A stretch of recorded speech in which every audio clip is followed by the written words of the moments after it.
from the News Channel 5 network. This is OpenLine.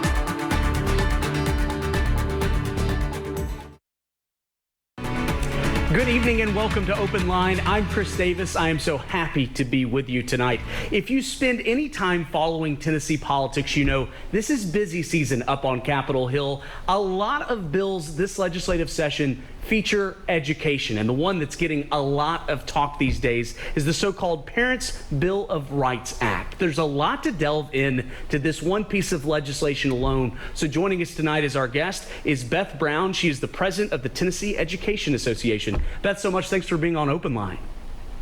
Thank you, Chris.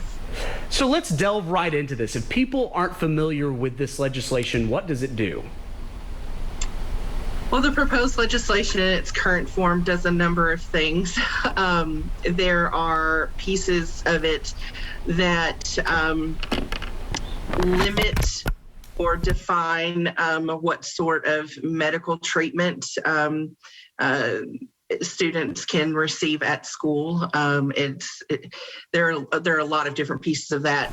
As far as what might impact someone like me, who's a classroom teacher by trade, there's language that would allow parents to come to school at any time and attend classes with their students. There is language in the bill that would allow parents to have access to all pieces of curriculum and instructional materials for review. And those are the big pieces of it. Beth, what would you say is some of the biggest concerns you have with what is in this proposed legislation? Well, as a classroom teacher, just the first thing that I would say is this bill presents as if there is this great divide between parents and educators, and you know, it could not be farther from the truth. I mean, parents and educators need to be working together. This false sense of conflict or this adversarial relationship is not good for students. And so first and foremost, we need to understand that educators seek a partnership with parents. The other thing that I would say that's really important to remember is that educators are of the community. You know, I think I spent 17 years before becoming the president of the TEA working in Grundy County. I lived in Grundy County. I was from there. I went to school there. And that is the case with so many educators across our state. We are of the community. We live there. We worship there. We bank there. We shop there. And so creating this narrative or this idea that parents and educators don't want the same thing is not healthy for our public schools and for our students. So that's first and foremost problematic. Something else that the bill does is if there's a perceived violation or a violation of any of the tenets of the proposed legislation, if that happens 5 times ever, then the state comes in and shuts the school district down. And it can only be reopened at the will of the General Assembly. That's problematic. That is definitely an extreme step, I would think. I'm curious, Beth, in a lot of these type of pieces of legislation, especially this year, we see these can sometimes be taken from other states that have tried similar moves. Is this part of a larger movement of other legislatures trying something similar, or is this unique to Tennessee? Chris, I can't say that I've seen this particular piece of legislation in other states, but you are absolutely correct. A lot of the legislation that we see moving is a copy and paste situation from across the nation. Absolutely. In kind of because I imagine you've been on the Hill talking about this specific piece of legislation a lot. Are you getting an understanding of what the impetus behind this might be? Is there a certain incident that people are pointing to as to why this is needed, or kind of give people in the audience what at least the reasons are being given for why this is being considered? I cannot give you a specific reason for this particular piece of legislation's proposal. There are several pieces of legislation that are currently being considered within the General Assembly, again, that are being discussed across the nation. And there just seems to be this widespread narrative, this attempt to divide educators and parents. To create a wedge between them. And if you dig into who's driving that narrative and who's funding that effort, you can trace it back to folks who are trying to dismantle public education and privatize it. And so the answer that I would give there is it's an attempt on the effort of privatizers to undermine confidence in our public schools. I want to bring in Matt to our conversation. He joins us on the phone. Matt, go ahead with your question or comment. Hey guys, how are you doing? And I jumped in late, so I apologize, but I wanted to go back to your comment about the curriculum being open to the parents and not necessarily being driven by the teachers or a certain narrative. What was your comment on that? And I'm ex-husband of somebody that's taught here in Sumner County for many, many years. Phenomenal teacher. So I hate to say both sides of it, but you seem to have a hesitancy when it came to that, and I have a concern about that. Matt, thanks for the call. Yeah, so thank you, Matt, for the call. As a 21-year veteran educator, I have no problems with talking with any parent about the curriculum that I'm teaching in my classroom. The partnership between educators and parents is essential for student success. There are some logistical concerns with parts of the bill, particularly that allow parents to come into the school and attend class with their students at any time. I'm just imagining my classes of 32 to 34 students. Quite frankly, there's just not room. So there are some simple logistical things, but no, I don't want anyone to take away from my comments that educators are afraid of parents knowing what they're teaching. That is absolutely not the case. Educators are professionals with integrity. We teach our standards. We are committed to teaching the Tennessee State standards with fidelity and developing strong partnerships with parents for the benefit of our students. You know, Beth, I think, and Matt kind of alluded to this in a way, obviously parent, and I think most teachers will tell you, you want to have parents that have a stakehold in their child's education and being involved in what they're doing and obviously being invested in the process. In your mind, what's the right balance between having invested parents, but then also allowing teachers to be able to kind of have, at least authority over their classroom and what they're able to teach? Yeah, that's a great question, Chris. So thank you for that.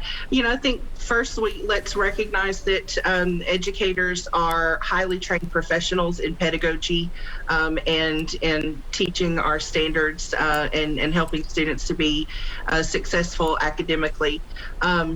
We do need to have strong relationships with parents. We need to be in communication with parents. One of the issues that we're hearing in the General Assembly is this mistrust of educators and their ability to do their jobs, and this desire as a result to go in and to force some parents to have the ability to make unilateral decisions that will impact all students. And so I think that I would underscore the need for parents to have relationships with their child's or their students' educators about their students and not necessarily try to dictate what other students are experiencing in the classroom. Beth, I imagine with your job, you're constantly in communication with teachers across the area. When you're talking to educators in the area and they hear about a bill like this, what have been their responses to you on this? Well, I think many of the educators with whom I communicate regularly question the impetus behind it. They don't understand why 2 years ago they were heralded as heroes at the onset of the pandemic, when things shut down and folks were seeing the kind of effort that educators put in, to now there's this narrative that we can't be trusted to do our jobs and that we don't have the care for our students that we certainly do have. So there's a lot of confusion. There's some hurt, and that undermining of respect and reverence for the folks who are working with our schools it's very demoralizing, and folks are questioning whether or not this is the right profession for them.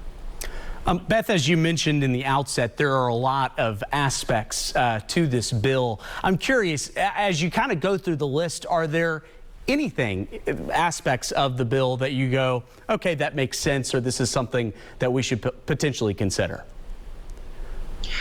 Well, the pieces of the bill that talk about certain medical procedures not being conducted at schools or by school health practitioners, that makes total sense. I'll be quite frank. The procedures that are outlined in the bill I'm not aware of that happening in any school in the state of Tennessee. So obviously that's not a concern. So those medical pieces are not necessarily problematic. I think we have to be really careful in the language. However, there are places where if you interpret the language quite literally, it could be perceived as even restricting school nurses from applying a Band-Aid if a child falls on the playground. So I think that there needs to be a balance between what's practical, but while we recognize the rights of parents and their interest in their students' health and well-being. Absolutely. I want to bring Matt back into the conversation. I understand he has a follow-up question to what he originally asked. Matt, go ahead. Thank you, sir. I appreciate it. I completely understand the concept of logistics, and you can't have a bunch of parents flooding into the classroom. That would be a disaster in the making. What about for those parents that are concerned about what's actually being taught, setting up a Zoom camera in the back of the classroom, and for those parents that care, they can log in and watch? Because I think nationwide, hopefully not necessarily here in Tennessee, I think some parents had their eyes opened rather wide as to what was being taught to their children. Would you have a problem with that? Because it would not impact the logistics of the classroom. You could kind of roll on like you are now. So, Matt, I can't speak to what happens in other states, but, when we think about Tennessee and your question about putting cameras in classrooms, right now, districts have the ability to put cameras in classrooms all across the state. But live streaming classes does potentially create privacy law violations when we think about FERPA and other federal privacy laws that are designed to protect students' privacy. Having classes live streamed creates a potential violation for that. Cameras that are currently in classrooms that are only recording for the school's use, that's completely fine. But live streaming for parents, as your question suggested, would create some privacy liabilities and potentially violate federal law. We also have a call from Clint this evening. Clint, welcome to OpenLine. Go ahead. Yeah, I've got a question about legislation that permits retired teachers to come back into the classroom. It also apparently applies to school bus drivers and substitutes who have retired and can now come back for 120 days. The idea is to lift the cap or just remove it and let them just go back to work. Could you describe that bill better than me? I want to hear you speak about it. Clint, thank you. Yeah, Clint, I will do my best. I will tell you that the bill you're referring to is not through the legislative process. It is still making its way through various committees, and I believe it needs to be, I think it's been approved by the House. I don't think it has yet been approved by the Senate. But the bill that Clint is referencing is a great bill brought by Representative Alexander from Upper East Tennessee. The intent behind the bill is to help combat the educator shortage that we are experiencing, not only in our state, but across the nation. We're experiencing a significant educator shortage. And we're not just talking about classroom teachers, we're talking about our education support professionals, who include bus drivers and educational assistants. The piece of legislation would allow folks who have been retired for at least 60 days to continue to draw their retirement from the state, but go back into the school district and work full time to help combat the teacher shortage, to provide experienced educators, as we are not only looking to fill vacancies, but also to help students overcome the disruption to learning caused by the pandemic. And so retired folks who've been retired for at least 60 days would be eligible to come back in, still draw their retirement and not have their retirement negatively impacted, but also draw their full salary. You know, Beth, and as Clint alluded to, there are lots of bills related to the education in the legislature this year. We can get into a bunch of them tonight, but first we need to fit in a quick commercial break. We'll have more with Beth just after this.